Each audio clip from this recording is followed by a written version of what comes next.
बरेच वेळा पालकांचा हा प्रश्न असतो, की आमच्या मुलामध्ये संवेदना कशा जागरूक होतील किंवा त्याच्यामध्ये जाणीव कशी निर्माण होईल. हल्ली बऱ्याच पालकांची ही तक्रार असते, की आमच्या मुलाला काही संवेदनाच नाही, त्याला काही इमोशनली फीलच होत नाही, तो खूप ड्राय असतो. अनेक ठिकाणी असं वाटत असतं, की त्याची इमोशनल काहीतरी रिॲक्शन आली पाहिजे, पण त्याची येत नाही. तर ह्या संवेदना त्याच्या कशा जागरूक करायच्या, ज्या बोथट झाल्या आहेत, असा अनेकांचा प्रश्न असतो.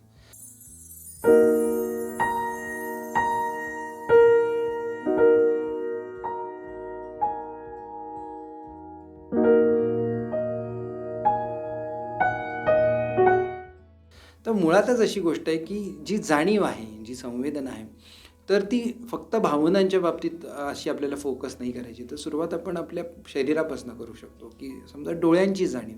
आपल्याला डोळे आहेत, पण त्याच्याबद्दल आपल्याला जाणीव असते का? आपल्याला दिसत असतं त्यातनं, पण आपण गृहीत धरलेलं असतं, की मला डोळे आहेत.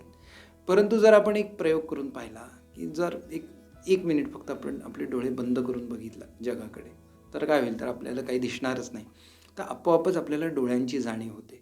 तसं आपण आपल्या मुलाला जर त्याच्या लहानपणापासून अर्थातच जेव्हा त्याच्या शरीराची जाणीव करून देतो, डोळ्यांची जाणीव करून देऊ, कानांची जाणीव करून देऊ, नाकाची जाणीव करून देऊ, अशी प्रत्येक बॉडी पार्टची जाणीव करून द्यावी. म्हणजे आपोआपच त्याला जाणीव ही काय आहे, ही त्याला फीलिंग लेव्हलवर कळायला लागतं.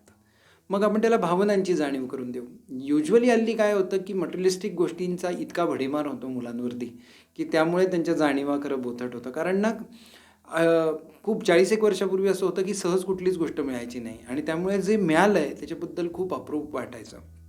धन्य, धन्य झाल्यासारखं वाटायचं. पण हल्ली मुलांना न मागता बऱ्याच गोष्टी मिळतात आणि त्यामुळे बऱ्याच गोष्टी मटेरियलिस्टिक मिळत असल्यामुळे ज्या गोष्टी फील करायच्या आहेत, त्या जाणीवाच त्यांच्या बोथट होत जातात. त्यामुळे त्यांना असे काही एक्सपिरियन्स द्यायला हवे, की जे पैशाच्या पलीकडे असू शकतात. म्हणजे काय? तर निसर्गात जर आपण त्यांना घेऊन गेलो, तर आपोआपच ती एक जाणीव आहे, जी पैशाच्या किंवा मटेरियलिस्टिक गोष्टींच्या पलीकडे आहे. तसंच ह्या ओंकार, भ्रामरी ह्यासारख्या ॲक्टिव्हिटीज आहेत. ह्यातनं जाणीव उत्पन्न व्हायला मदत होते किंवा जाणीव निर्माण व्हायला तयार होते. आणि ना ही खूप लाँग टर्म प्रोसेस आहे. आपण आपल्या मुलांना भावना पहिलं शिकवायला हवं. म्हणजे हॅपीनेस म्हणजे काय? सॅडनेस म्हणजे काय? ग्रॅटिट्यूड म्हणजे काय? अँगर म्हणजे काय? जेलसी म्हणजे काय? आणि जेव्हा त्या फील होतात, त्यावेळी त्याला त्याबद्दल जागरूक करायला हवं, की ह्या भावनेला अँगर म्हणतात, ह्या भावनेला जेलसी म्हणतात. आणि कुठलीही भावना ही अशी म्हणजे त्याच्याकडे ना आपण थोडंसं तटस्थ नजरेने बघायला शिकवायला पाहिजे मुलांना. तर अधिक चांगल्या पद्धतीने जाणीव हाताळता येते किंवा भावना हाताळता येतात.